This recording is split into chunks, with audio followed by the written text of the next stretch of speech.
اللہ اکبر سبحان اللہ الحمدللہ استغفر اللہ نحمدہ و نصلی علی رسولہ الکریم اما بعد اعوذ باللہ من الشیطان الرجیم بسم اللہ الرحمن الرحیم۔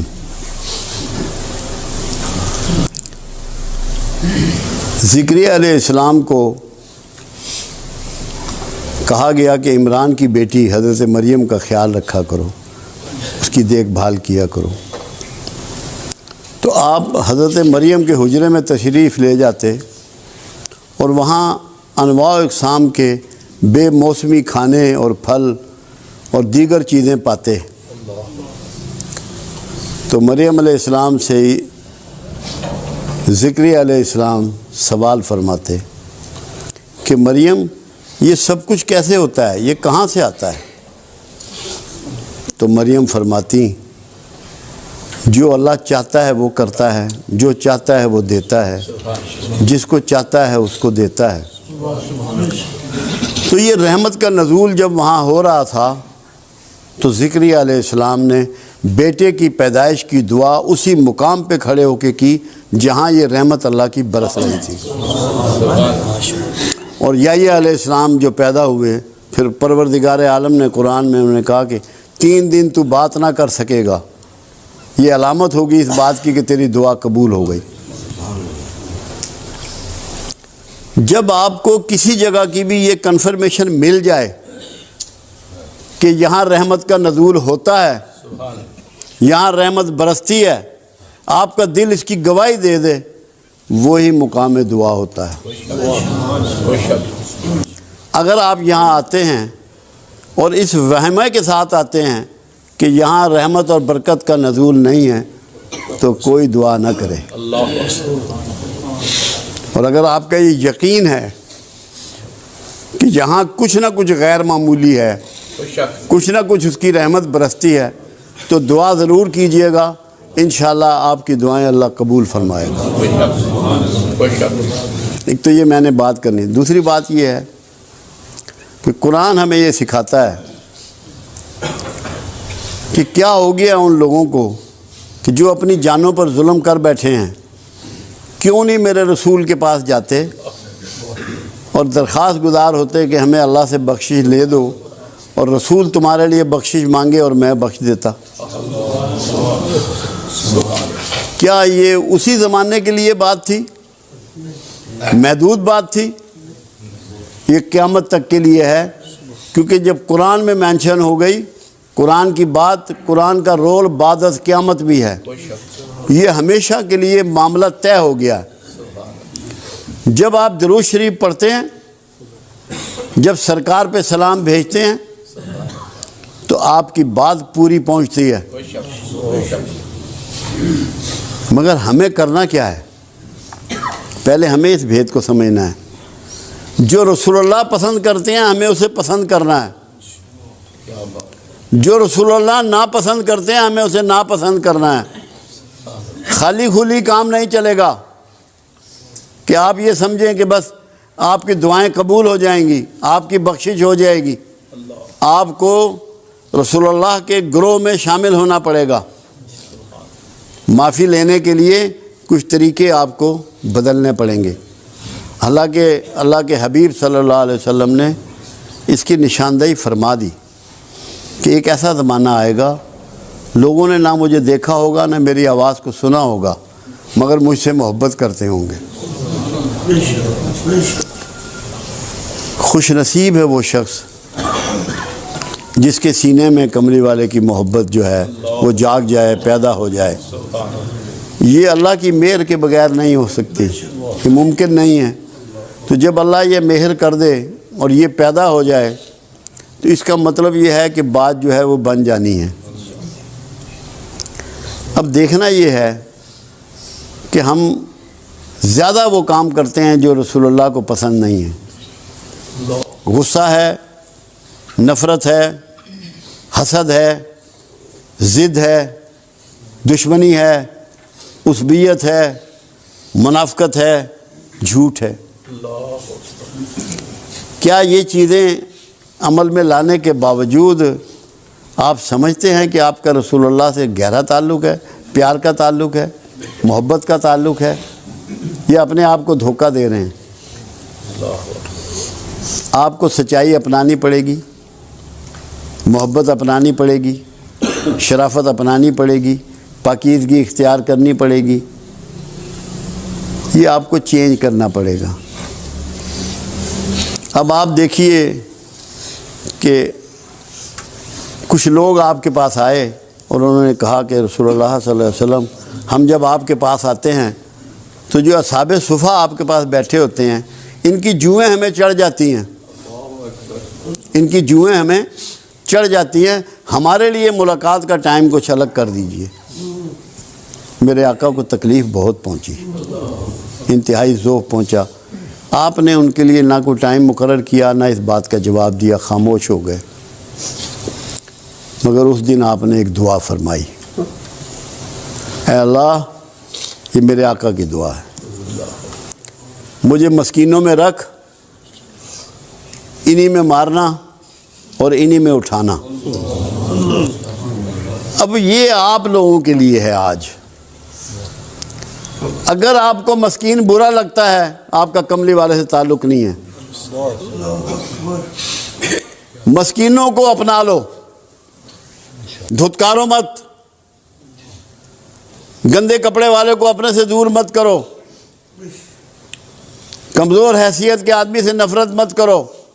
اگر چاہتے ہو کہ تمہیں کملی والے سے فیض ملے، تمہیں اس کی شفاعت نصیب ہو، تو سوچ کو بدلو، یہ ارادہ کر لو کہ مسکینوں میں رہنا چاہتے ہیں میرے آقا، مسکینوں میں مرنا چاہتے ہیں، مسکینوں میں اٹھنا چاہتے ہیں۔ ہم کہاں کھڑے ہیں؟ ہم کہاں کھڑے ہیں؟ ہم کیا کر رہے ہیں؟ کیونکہ بہت زیادہ دعویٰ پورے معاشرے میں بکھرا ہوا ہے۔ ہر کوئی یہ سمجھتا ہے کہ میں رسول اللہ سے محبت کرتا ہوں، میں رسول اللہ سے عشق کرتا ہوں، مگر کیا اس کے رویے سے یہ باتیں چھلکتی ہیں؟ یہ احساس ہوتا ہے کہ میں کیا کر رہا ہوں، مجھے کیا کرنا چاہیے؟ اپنے سوچ کو بدلنا ہے۔ یہاں آنے کا آپ کا مقصد ہی یہ ہے۔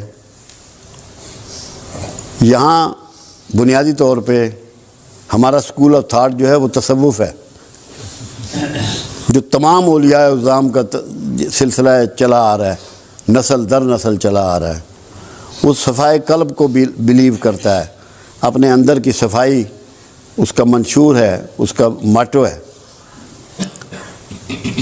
غصہ موجود ہے، نفرت موجود ہے، شدت موجود ہے، اور پھر بھی اندر محبت ہے تو کیسے ہوگی؟ محبت درد کے بغیر نہیں ہو سکتی۔ جب اللہ کے رسول صلی اللہ علیہ وسلم راتوں کے کھڑا ہو کے امت کی بخشش کی دعائیں کرتے ہیں، امت کی عافیت کی دعائیں کرتے ہیں، امت کی مغفرت کی دعائیں کرتے ہیں، کیا یہ بغیر درد کے ہے؟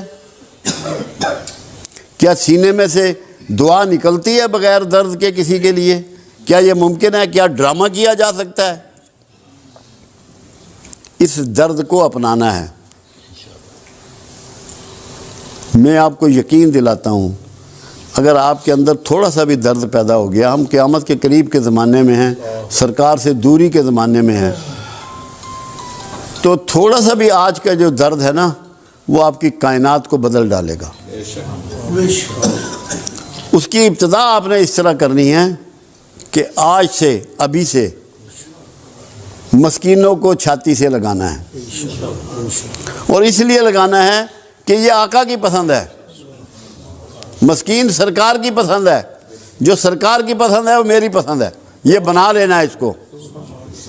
اگر یہ بن گیا، باخدا آپ سب کامیاب ہو جاؤ گے۔ میں اللہ کو گواہ کر کے کہہ رہا ہوں کہ آپ کامیاب ہو جاؤ گے۔ میں یہی تڑپتا رہتا ہوں، یہی سوچتا رہتا ہوں، دن میں بھی یہی غور کرتا رہتا ہوں کہ کس طریقے سے، دیکھیں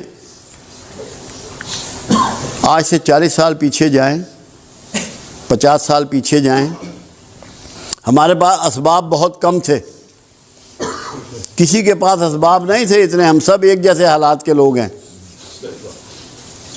مگر وقت کے ساتھ ساتھ اسباب بہت بڑھ گئے، مگر اخلاق بہت گر گیا۔ ہم گھاٹے کے سوداگر ہو گئے، ہم گھاٹے کے سوداگر ہو گئے، کیونکہ اخلاق ہم نے کھو دیا، سامان ہم نے پا لیا۔ اللہ کے رسول نے سامان کو دھتکار دیا، پیوند والے کپڑے پہنے، گانٹھ مار کے جوتے پہنے، فاقے کیے، پیٹ پہ پتھر باندھے۔ ہم سامان کے چکر میں سارے اخلاق اور ساری محبت کملی والے کی اس سے دور چلے گئے۔ ہم نے گھاٹے کا سودا کیا۔ سوچ کو بدلیں، سامان سے مرکز کو ہٹائیں، اس دل کو اور دماغ کو اخلاق کی طرف مائل کریں، جس میں درد ہو، انسانیت ہو، شرافت ہو، احساس ہو، کسی کی خدمت ہو، کسی کی سیوا ہو، دلجوئی ہو، دلداری ہو۔ یہ جب تک نہیں کریں گے، یہاں آنے کا مقصد، محفلوں کا مقصد پورا نہیں ہوگا۔ میں تو یہ چاہتا ہوں کہ میرے جو دوست یہاں آتے ہیں، میرے ساتھی جو یہاں آتے ہیں، یہ کسی کو نہ بتائیں کہ ہم کہاں جاتے ہیں، کوئی تعارف نہ کرائیں، ان کے رویے سے پتہ لگے کہ ان کا استاد کون ہے، ان کے چلنے سے پتہ لگے، ان کی بات کرنے سے پتہ لگے، ان کے کاروبار کرنے سے پتہ لگے، ان کی نوکری کرنے سے پتہ لگے کہ کہاں بیٹھتے ہیں یہ، کس کے پاس جاتے ہیں، کس سے سیکھتے ہیں۔ اگر یہ نہیں ہے تو میں بھی غلطی پہ ہوں اور آپ بھی غلطی پہ ہیں۔ چسکا نہیں لینا، بابا جی نے بڑی گل کی تھی، اس کا کوئی فائدہ نہیں۔ جو آپ کے سینے کو چیر دے بات وہ ہے، اندر احساس پیدا ہو جائے، اندر جاگ جائے آپ کا، میں پتہ ہو تنہائی میں اسی لیے ظفر صاحب، آج مجھے ٹیلی فون پہ صبح بات ہو رہی تھی منڈی باؤدین، کہنے لگے آپ نے جو فارمولہ دیا ہے اس پہ میں غور کرتا ہوں تو حیران رہ جاتا ہوں۔ میں نے تقوی کے لیے ان کو یہ سمجھایا تھا کہ تقوی وہ ہے، متقی وہ ہے جس کی تنہائی پاکیزہ ہے، جس کی تنہائی پاک ہے۔ اگر آپ کی تنہائیوں میں خیالات اچھے نہیں ہیں تو آپ متقی نہیں ہیں۔ تو یہ سمجھنے کی چیزیں ہیں۔ آج میرا دل تھا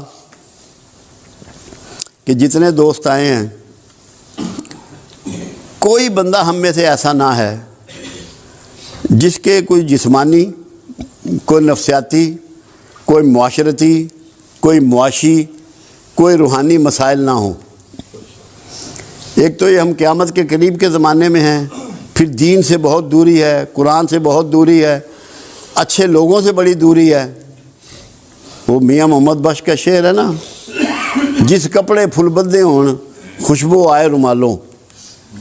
وہ سنگت کی بات ہے، پھول جس کپڑے میں بھی لپیٹ جائیں اس کپڑے میں بھی خوشبو بکھر جاتی ہے اور پھیل جاتی ہے۔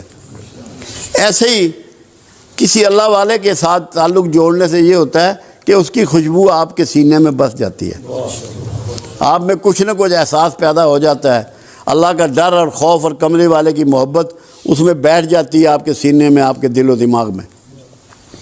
تو میں چاہ رہا تھا کہ میرے جتنے دوست آج آئے ہیں، کیونکہ ایک تو میرا یہ ایمان ہے اور میرا یہ یقین ہے کہ یہاں رحمت برستی ہے۔